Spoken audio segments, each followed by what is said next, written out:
Sesaat lagi Anda akan menyaksikan kabar utama didukung oleh Pelopor kopi nikmat, nyaman diminum. Sarung Al-Samsi.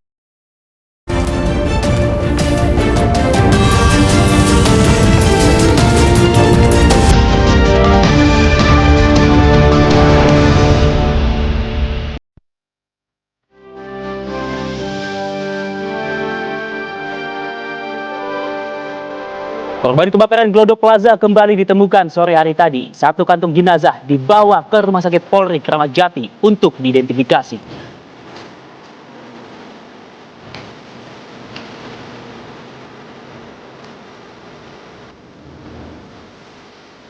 Pagar laut di pesisir Kabupaten Tangerang, Banten akhirnya mulai dibongkar pada Sabtu pagi tadi. Sekitar 600 personel TNI dikerahkan untuk pembongkaran ini.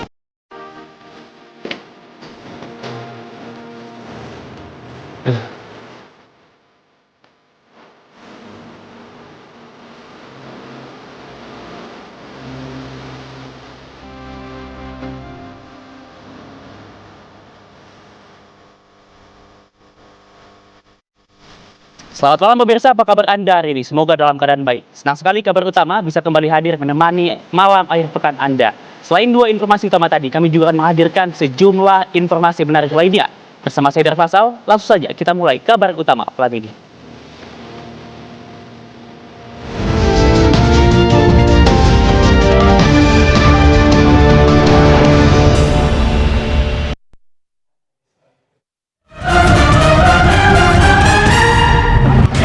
Menghanguskan seluruh bagian dari lantai 8 dan hanya tersisa besi-besi dari reruntuhan dinding-dinding di lantai 8.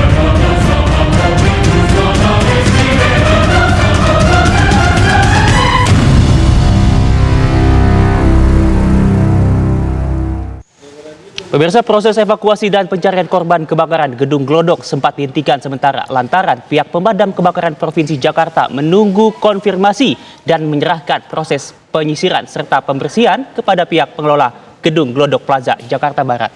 Penghentian sementara ini dikarenakan pihak pengelola mengetahui struktur dan peta lokasi dari gedung tersebut. Pasca terjadinya kebakaran di Glodok, Jakarta Barat pada 15 Januari 2025 lalu, hari ini proses evakuasi sempat dihentikan sementara. Proses evakuasi ini dihentikan lantaran pihak pemadam kebakaran Provinsi Jakarta masih menunggu konfirmasi dan menyerahkan proses penyisiran serta pembersihan kepada pihak pengelola Gedung Glodok Plaza, Jakarta Barat. Meski begitu, pihak Damkar DKI Jakarta juga telah membuat denah lokasi gedung untuk mempermudah proses pencarian korban nantinya. Bukan pendalaman ya, pengecekan TKP kerjasama dengan seluruh stakeholders ya, dengan rekan-rekan BPBD, dengan Damkar. Nanti dalam waktu dekat jika sudah hasil komunikasi dengan pihak terkait bahwa TKP sudah dingin, kemudian proses pencarian masih terus dilakukan di TKP. Nanti selanjutnya akan dilakukan pemeriksaan secara laboratoris atau pengecekan dan olah TKP oleh Puslapor ya, Puslapor Baris Krim Polri ya, untuk dilakukan pendalaman, penyelidikan dugaan penyebab terjadinya kebakaran. Namanya kejadian kebakaran memang tidak memungkinkan anggota untuk melakukan evakuasi korban. Maka kita harus pastikan dulu puing-puing atau besi-besi yang bisa mengganggu evakuasi itu kita bersihkan dulu, baru kita bisa lakukan evakuasi. Maka kita akan koordinasi dengan pemilik dan pengelolanya untuk melaksanakan. Sementara itu, PJ Gubernur Jakarta Teguh Setiabudi juga menyebut normalnya proses evakuasi dilakukan selama 7 hari, namun bisa bertambah. Dan tadi kami juga sudah langsung ke atas, naik Bronto Skylife, menyaksikan langsung kondisi gedung Plaza Glodok yang terbakar itu. Sampai di atas lantai yang teratas.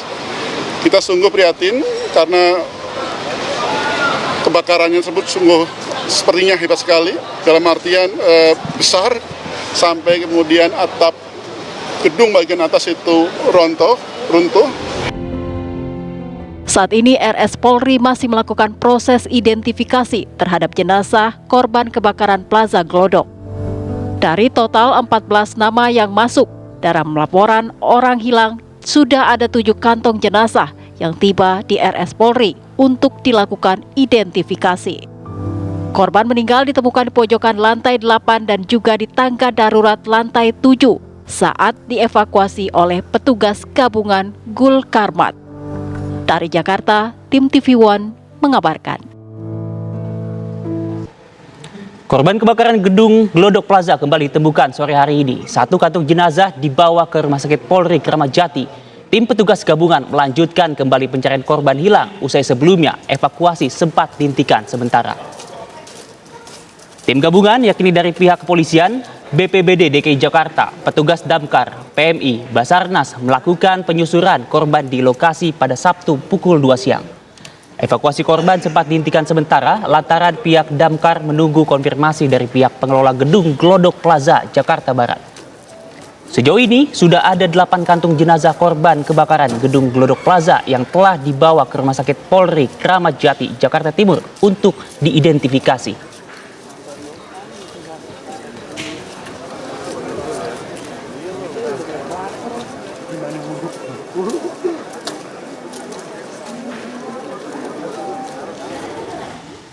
Sementara itu, pemirsa, posko antemortem Rumah Sakit Polri Kramat Jati terus didatangi keluarga korban kebakaran gedung Glodok Plaza.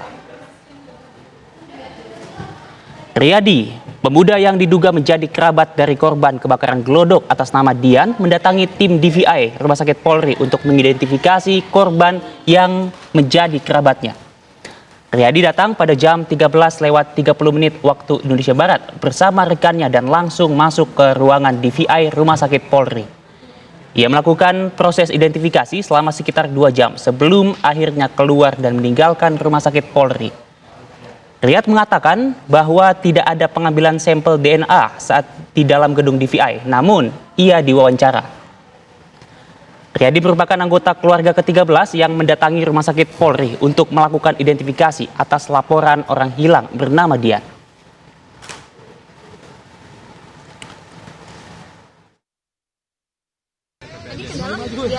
Enggak.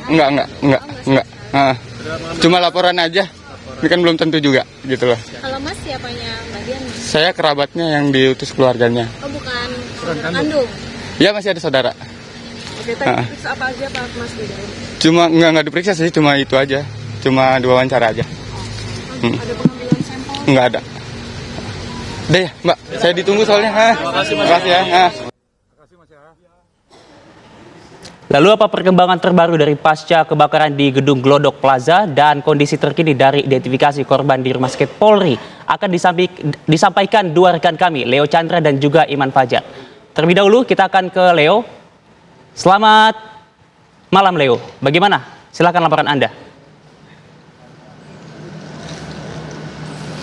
Selamat malam Haidar Faisal dan juga pemirsa TV One. Benar sekali bahwasannya untuk hari ini tim gabungan mulai dari pihak kepolisian, kemudian Basarnas, Damkar dan juga BPBD Jakarta serta PMI ini berhasil kemudian mengidentifikasi 1 kantong jenazah yang dimana informasi yang saya dapatkan bahwasannya isi kantong jenazah ini merupakan bagian tubuh dari para korban dan juga diketahui ada sejumlah pakaian, bekas pakaian dan juga bagian dari sepasang sepatu. Kemudian ada alat-alat komunikasi di mana di layar kaca Anda, Haidar Faisal dan juga pemirsa dapat melihat secara langsung bagaimana lokasi langsung saya melaporkan di Plaza Glodok, Jakarta Barat. Ini merupakan serpihan-serpihan kaca yang bercampur dengan reruntuhan yang akibat terjadi kebakaran pada Rabu 15 Januari maksud kami pada malam hari, di mana juga terdapat sebongkah alat konstruksi begitu ya. Ini yang terbuat dari besi yang juga ikut terbakar pada saat kejadian ini. Dan juga informasinya bahwasannya sampai saat ini pihak gabungan masih terus melakukan proses identifikasi untuk para korban, dan di mana kebakaran itu terjadi di lantai 8 yang merupakan ruang karaoke di Glodok Plaza Jakarta Barat. Proses dihentikan terkait dengan memang ke pihak damkar sendiri, damkar di Jakarta dalam hari ini mengalami sedikit kesulitan mengingat untuk mengevakuasi para korban dari struktur bangunan Plaza Glodok ini yang terbuat dari besi. Dan juga memang diketahui hari ini sampai saat ini kami melaporkan pun kondisi cuaca hujan, sehingga ini juga merupakan salah satu faktor pihak gabungan melakukan evakuasi yang dilanjutkan pada esok. Kami juga mendapatkan informasi dari petugas setempat yang memang sampai saat ini terus berjaga, dan juga pihak kepolisian bahwasannya besok pada pukul 9 pagi ini akan dilanjutkan evakuasi, mengingat juga pihak tim gabungan ini masih terus menunggu terkait dengan denah dan juga bahan struktur oleh pihak pengelola gedung Plaza Glodok Jakarta Barat ini. Proses evakuasi tadi dilakukan pada pukul 14.30 waktu Indonesia Barat, artinya sore tadi Haidar Fatsal dan juga pihak gabungan ini sudah menyerahkan ataupun membawa satu kantong tersebut ke RS Polri untuk nantinya bisa langsung diidentifikasi. Diketahui ada 7 kantong, ditambah hari ini dari proses evakuasi artinya ada 8 kantong yang memang pihak dari Rumah Sakit Polri masih terus melakukan identifikasi.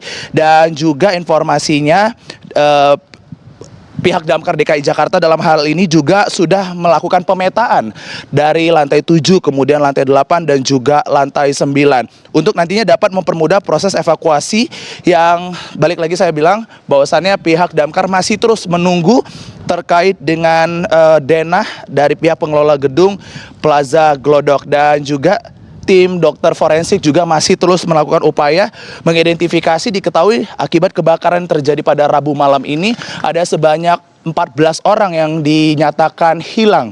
Dan tim dokter masih terus melakukan identifikasi terkait dengan orang hilang tersebut. Dan dapat kami laporkan juga bahwasannya memang untuk situasi yang memang sampai saat ini adalah hujan dan juga aroma kebakaran itu masih terus kami dapat rasakan di lokasi kami mengabarkan saat ini. Kembali ke Anda di studio, Haidar Fatsal. Baik, terima kasih Leo atas laporan Anda. Kita juga akan menyimak perkembangan terbaru dari Rumah Sakit Polri Kramat Jati. Selamat malam Iman, bagaimana? Apakah sudah ada korban dari kebakaran gedung Glodok Plaza yang teridentifikasi di sana?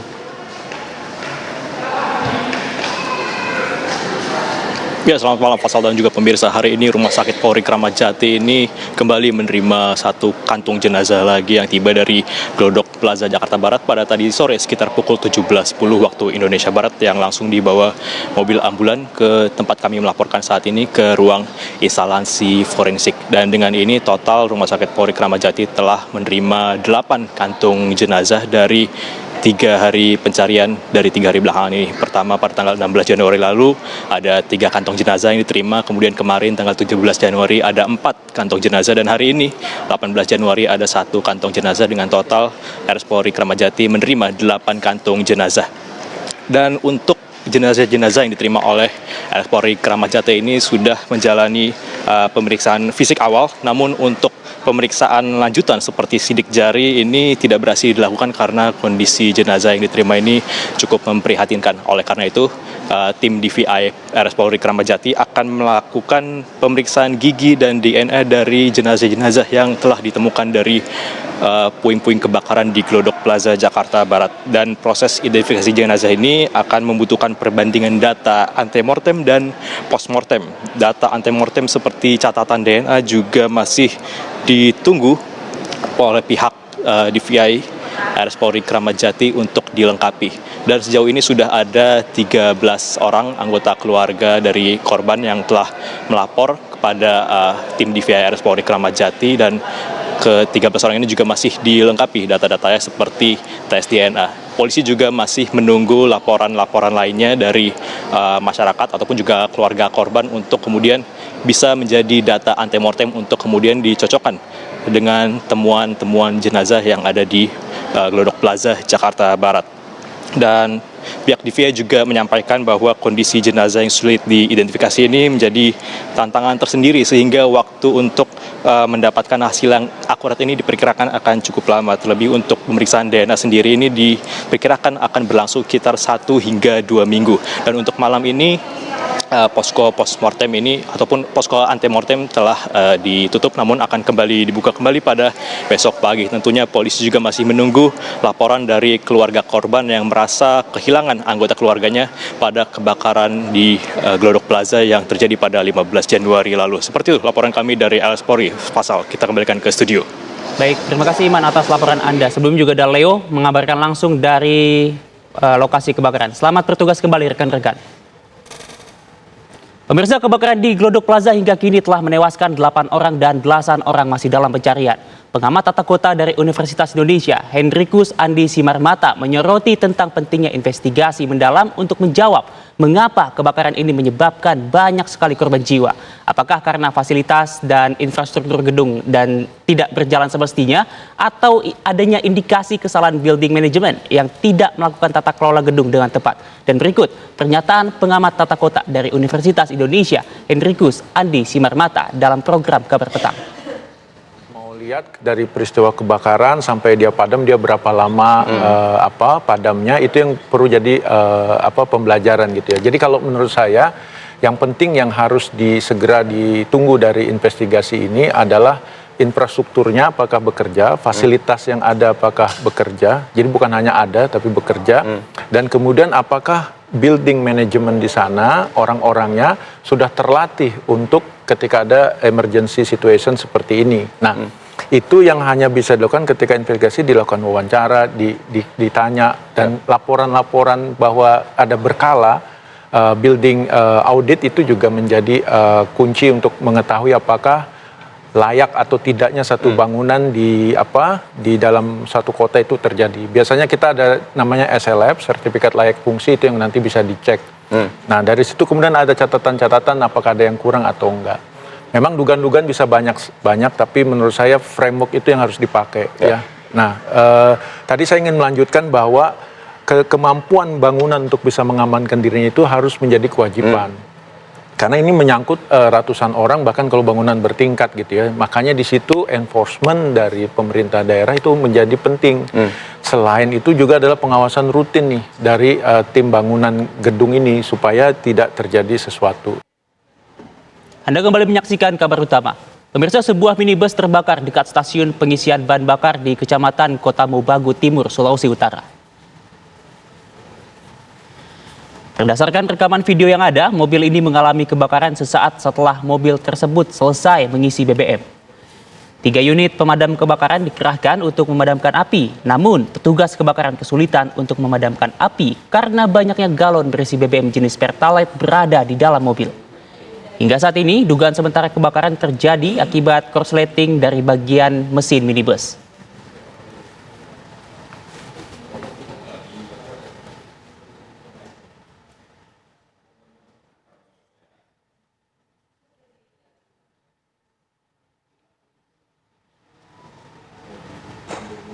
Pemirsa, mobil milik Brigjen TNI Purnawirawan Hendrawan Ostefan yang ditemukan meninggal dunia di perairan Pelabuhan Marunda, Jakarta telah ditemukan.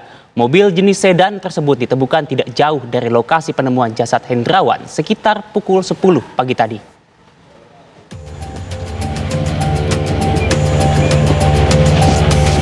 Mobil milik Brigjen TNI Purnawirawan Hendrawan Ostefan yang tewas mengambang di perairan Marunda akhirnya ditemukan. Mobil jenis sedan dengan plat nomor B1606LB ditemukan oleh tim gabungan Basarnas di Pol Airut Polda Metro Jaya, Polres Metro Jakarta Pusat, dan Polsek Tanjung Priok pada pukul 10 waktu Indonesia bagian Barat pagi tadi. Lokasi penemuan mobil tidak jauh dari titik penemuan jenazah. Hal tersebut diungkap Kabid Humas Polda Metro Jaya, Kombes Pol Ade Arisyam Indradi di Mapolda Metro Jaya Sabtu siang. Telah ditemukan mobil yang diduga dikendarai oleh Brigjen TNI Purnawirawan yang ditemukan dalam keadaan meninggal dunia beberapa waktu yang lalu. Sebuah mobil sedan hitam Toyota Vios dengan nomor polisi B1606 LB. Ditemukan tidak jauh dari sekitar lokasi penemuan jenazah di kawasan yang sama di Marunda di KCN. Selanjutnya, mobil yang diduga dikendarai oleh Brigjen Purn TNI AD tersebut akan dilakukan olah TKP dan uji laboratoris oleh Puslap 4 Mabes Polri. Sebelumnya, peristiwa mengejutkan terjadi di perairan Marunda, Jakarta Utara pada hari Jumat 10 Januari 2025. Seorang pensiunan Jenderal TNI Brigjen TNI Purnawirawan Hendrawan Ostefan ditemukan dalam keadaan tidak bernyawa mengambang di laut. Penemuan ini membuat banyak pertanyaan mengenai penyebab kematian korban. Dari Jakarta, Haikal Vandea, TV One mengabarkan. Proses evakuasi kendaraan berjenis sedan bernomor polisi B1606LB milik Purnawirawan TNI Hendrawan Ostefan berhasil dilakukan oleh Badan SAR Nasional atau Basarnas. Proses evakuasi ini, tim Basarnas berjalan sesuai rencana dan tidak menemui kendala. Seperti yang diungkapkan Desiana Kartika Bahari, Kepala Kantor Pencarian dan Pertolongan Jakarta. Kemudian pada 0855 itu objek yang diduga kendaraan berhasil kita temukan. Kemudian kita lakukan proses untuk mengaitkan dan untuk supaya mudah diangkat ya, itu pada pukul 10.17. Nah, kemudian pada 10.48 kendaraan tersebut sudah berhasil kita angkat. Itu jenis kendaraannya sedan, itu warna hitam.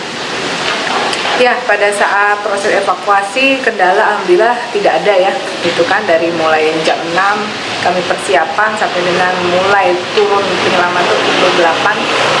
Alhamdulillah lancar semuanya. Pemirsa, kabar mengenai dampak cuaca ekstrim yang mengakibatkan gelombang tinggi dan banjir di sejumlah wilayah tanah air kami rangkum dalam kabar berikut ini.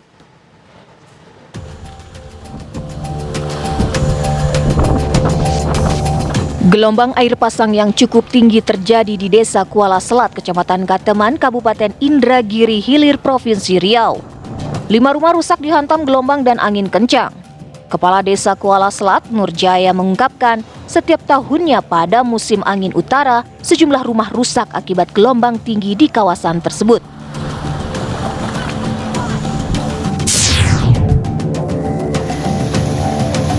Banjir masih merendam permukiman warga di beberapa kecamatan di Kabupaten Pandeglang, Banten.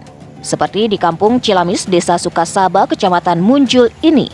Banjir merendam rumah warga akibat luapan Sungai Ciliman dan Sungai Citepusen. Ada warga yang memilih bertahan di rumah, namun ada juga yang mengungsi ke masjid. Data sementara, banjir melanda 4 kecamatan, diantaranya Kecamatan Sobang, Munjul, Picung, dan Kecamatan Cikesik, yang mengakibatkan 340 kepala keluarga terdampak. Pemerintah melalui Tagana Kabupaten Pandeglang mulai menyalurkan bantuan logistik berupa makanan siap saji dan sembako.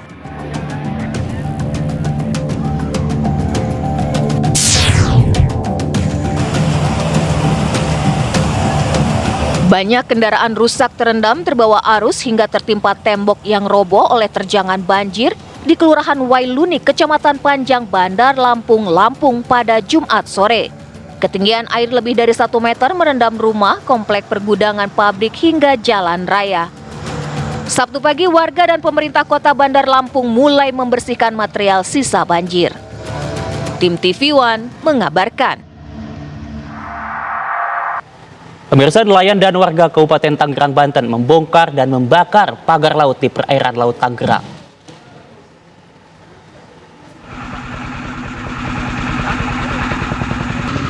Pagar laut di Pulau Cangkir, Kecamatan Kronjo, Kabupaten Tangerang, Banten dibongkar dan dibakar nelayan dan pemuda Banten. Bagi nelayan dan pemuda Banten, pembongkaran pagar laut ini simbol perlawanan karena pagar di perairan Tangerang ini mengganggu aktivitas warga. Nah, selain dibakar, kami mencabut karena kehadiran pagar misterius ini sangat mengganggu terhadap aktivitas para nelayan. Selama ini pagar punya siapa sih, Bang? Memang di sini ada beberapa versi. Kami memberikan kepercayaan kepada pihak aparat untuk segera menangkap para pelaku yang telah membuat pagar misterius yang ada di pantai utara ini. Warga berharap pemerintah segera mengungkap pihak-pihak yang bertanggung jawab terkait keberadaan pagar laut yang meresahkan warga tersebut. Dari Tangerang, Banten, Kusnaidi, TV One mengabarkan. Sebelumnya, pagar laut di pesisir Kabupaten Tangerang, Banten akhirnya mulai dibongkar. Sekitar 600 personil TNI dikerahkan untuk pembongkaran ini.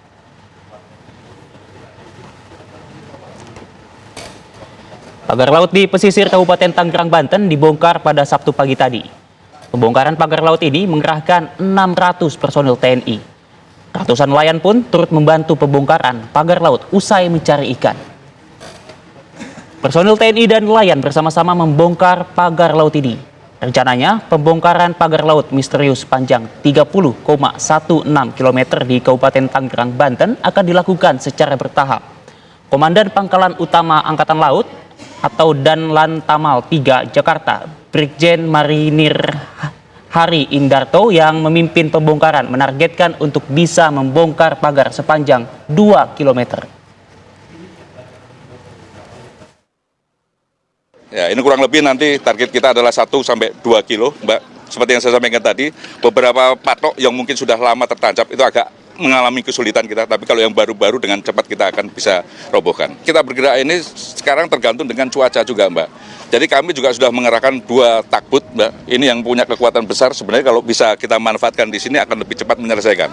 Tapi karena faktor cuaca, kemudian kedalaman laut ini juga tidak memungkinkan, akhirnya kita menggunakan tenaga-tenaga manual, material-material manual untuk melaksanakan penarikan-penarikan ini. Beberapa sangat mudah kita tarik, Mbak. Begitu kita tarik, sangat mudah. Tapi beberapa, tapi itu bukan menjadi kendala buat kita, Mbak. Ya, kita sampai dengan perintah lebih lanjut nanti akan tetap bergiat di Tanjung Pasir dan sekitarnya. Demikian. Sebelumnya, masyarakat dihebohkan dengan munculnya pagar laut di sejumlah daerah di perairan Pulau Jawa. Setelah ditemukan di perairan Kabupaten Tangerang, Banten, pagar laut juga ditemukan di perairan Tarumajaya, Kabupaten Bekasi, Jawa Barat. KKP pun telah melakukan penyegelan terhadap kedua pagar laut tersebut.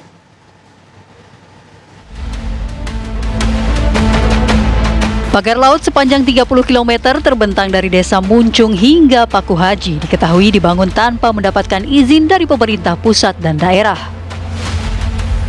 Pagar laut Tangerang memiliki struktur yang terdiri dari bambu setinggi rata-rata 6 meter dilengkapi dengan anyaman bambu, paranet, dan pemberat dari karbon pasir.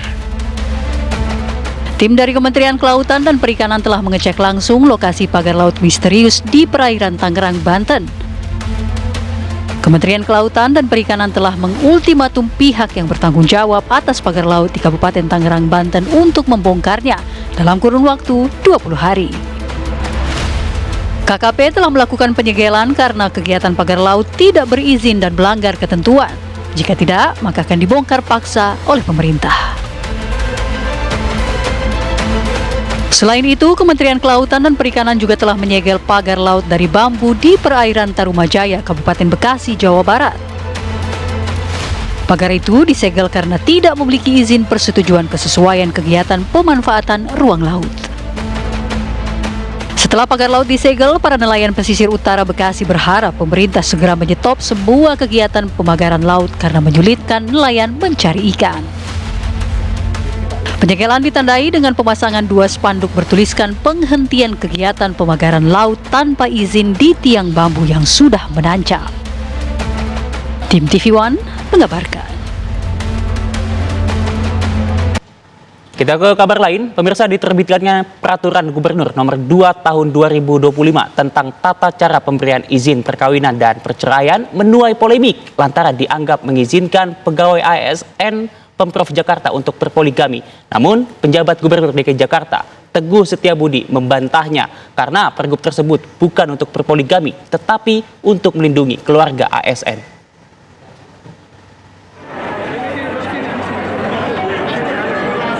Peraturan Gubernur Nomor 2 Tahun 2025 tentang tata cara pemberian izin perkawinan dan perceraian yang baru saja dikeluarkan PJ Gubernur Jakarta Teguh Setiabudi menuai polemik di tengah masyarakat. Pergub tersebut dianggap mengizinkan pegawai ASN di Pemprov Jakarta untuk berpoligami. Namun Teguh menyebut Pergub nomor 2 tahun 2025 bukan untuk melanggengkan poligami. Isi dari Pergub tersebut justru memperketat aturan tentang tata cara perkawinan dan perceraian yang mengacu pada peraturan pemerintah yang sudah terbit terlebih dulu dengan tujuan melindungi keluarga ASN. Nah, itu kita lindungi, bukan justru sebaliknya yang diviralkan adalah seakan-akan kami itu mengizinkan poligami.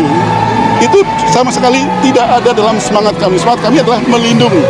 Kemudian dengan cara itu ada berbagai kriteria, ada dengan persetujuan pejabat berwenang. Itu ada itu berbagai hal yang harus kita lakukan. Ada persetujuan istri, ada juga berbagai hal yang terkait dengan persetujuan istri. Banyak hal. Selain itu, peraturan tersebut juga sudah dibahas sejak tahun 2023 dengan melibatkan berbagai kementerian, UKPD, dan stakeholder lainnya. Pemerintah Provinsi Jakarta menerbitkan Pergub nomor 2 tahun 2025 yang sebagaimana telah diubah dalam Peraturan Pemerintah nomor 45 tahun 1990 tentang izin perkawinan dan perceraian bagi pegawai negeri sipil. Dari Jakarta, Dava Akbari, TV One mengabarkan.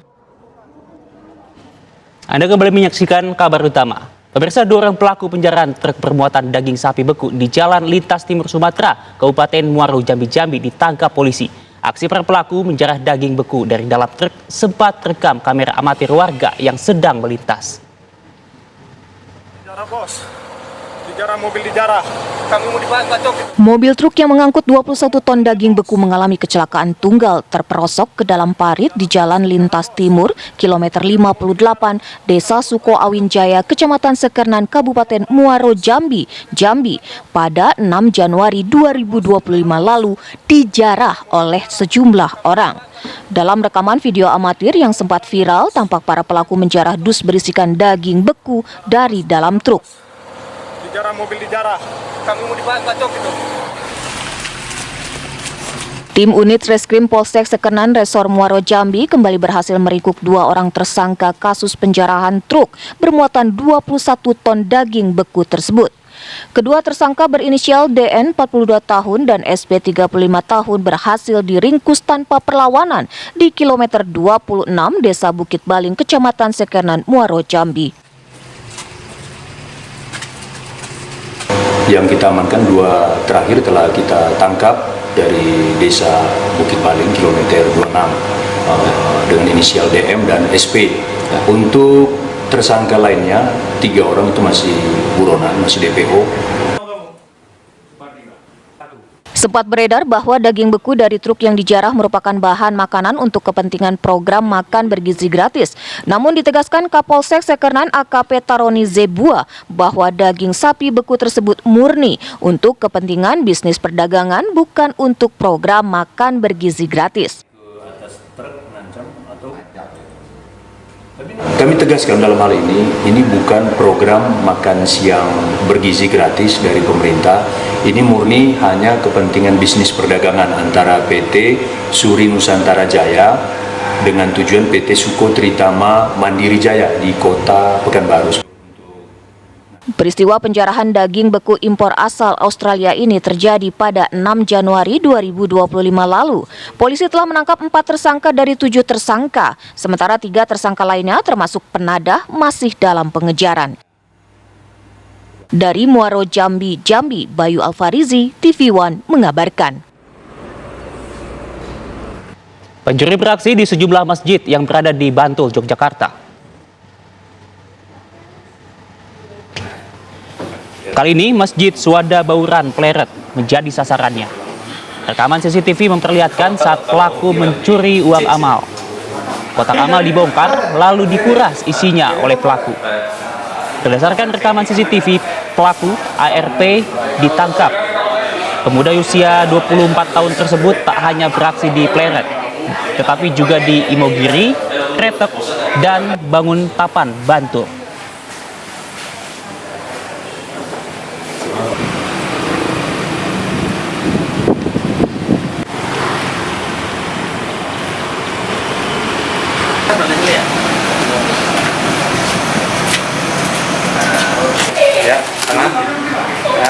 Pemirsa, seorang pria warga kaki Gunung Merapi di Magelang, Jawa Tengah nekat menyandra keluarganya pada Jumat siang dengan mengancam akan membunuh mereka dengan senjata tajam.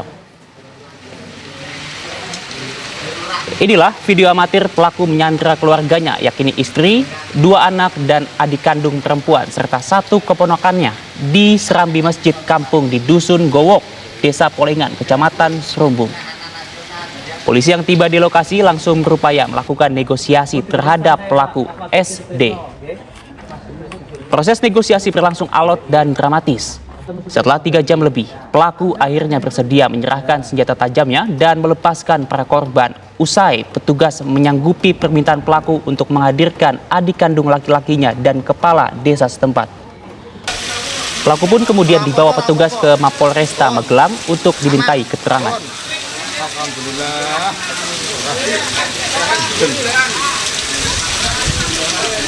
Jawabannya di. Enggak apa-apa, Pak Kapolsek. Iya. Pak Kapolsek dan Pak Kapolsek. Pemirsa, beragam peristiwa sepanjang hari ini telah mengemuka dari penjuru tanah air dan kami hadirkan beberapa di antaranya untuk Anda.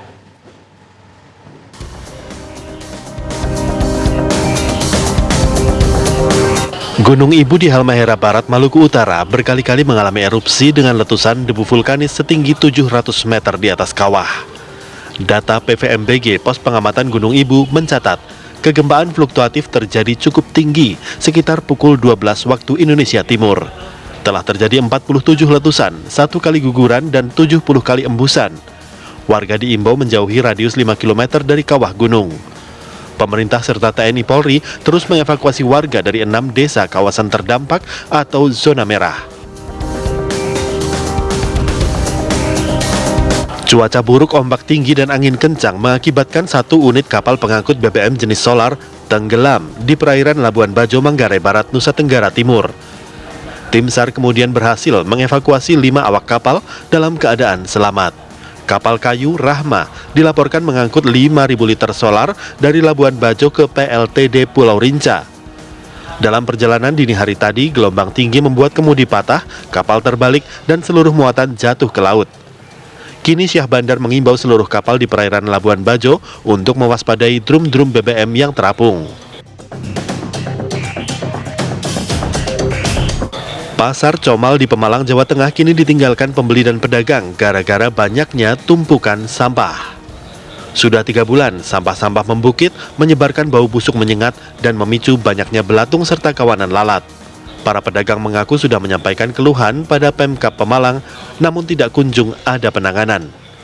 Kondisi tersebut diduga imbas dari tempat pembuangan sampah akhir di Desa Pegongsoran yang ditutup warga sekitar. Tim TV One mengabarkan. Dan pemirsa, informasi tadi sekaligus menutup jumpa kita pada malam hari ini. Selanjutnya Anda akan menyaksikan kabar hari ini bersama Nadila Saleh. Dari kata Saidar Fasal, mewakili segenap kru bertugas, pamit undur diri. Terima kasih atas perhatian Anda. Selamat malam dan sampai jumpa.